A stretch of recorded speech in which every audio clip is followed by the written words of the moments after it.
घेणं नाही देणं नाही, आखलीचा पत्ता नाही, 2-2 वायरी कानात घालायच्या, सॉक्सचा असा घाण वास. सॉक्स घातलेल्या माणसं शेजारी जेवायला बसा तुम्ही, नक्की वाटतं गटरामुश आहे आज. काय ते कानात वायरी, ज्या गाडीतून उतरलं त्याच गाडीत चढलं परत. पागलच ते. एक तर लगवीला गेलं आणि मोबाईल आला, मग चैन तर खोलावा का नाही.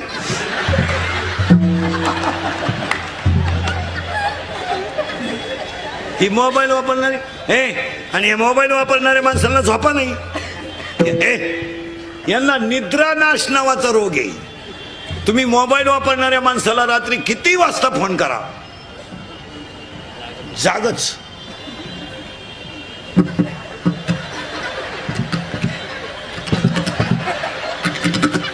पागल. एकानं बल्बच उडावला होल्डर मधून. पागल. आणि मग ते अश्लील चित्र. आणि पाया पडून सांगतो मोबाईल वापरणाऱ्या कॅमेऱ्यावाल्यांना, आपल्या धर्माबद्दल, आपल्या राजाबद्दल, आपल्या संस्कृतीबद्दल कधी जर यूट्यूबला क्लिपा आल्या तर त्या जाग्यावर डिलीट करीत जा. फॉरवर्डकडे जाऊ नका. आपण खानदान माणसं आहेत. आता आपल्याकडे काय होतं, समजा यांनी 2 तास कीर्तन घेतलं, हे कीर्तन घेतलं, आता हे कॅमेरेवाले हे 2 तास नाही टाकीत यूट्यूबला.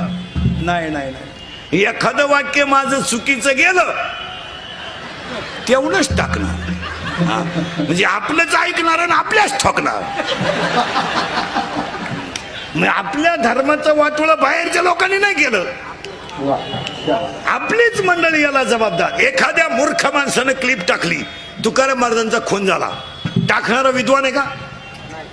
आपण 96 कोटी खानदान माणसं आहेत, तुकाराम महाराजांना बाप मानणारी माणसं आहेत. आपण जागेवर क्लिप डिलीट केली पाहिजे. पण आपलीच मंडळी फॉरवर्ड करते, याच्यावर तुमचं मत काय? आपले 3-3 हजाराचे ग्रुप आहेत.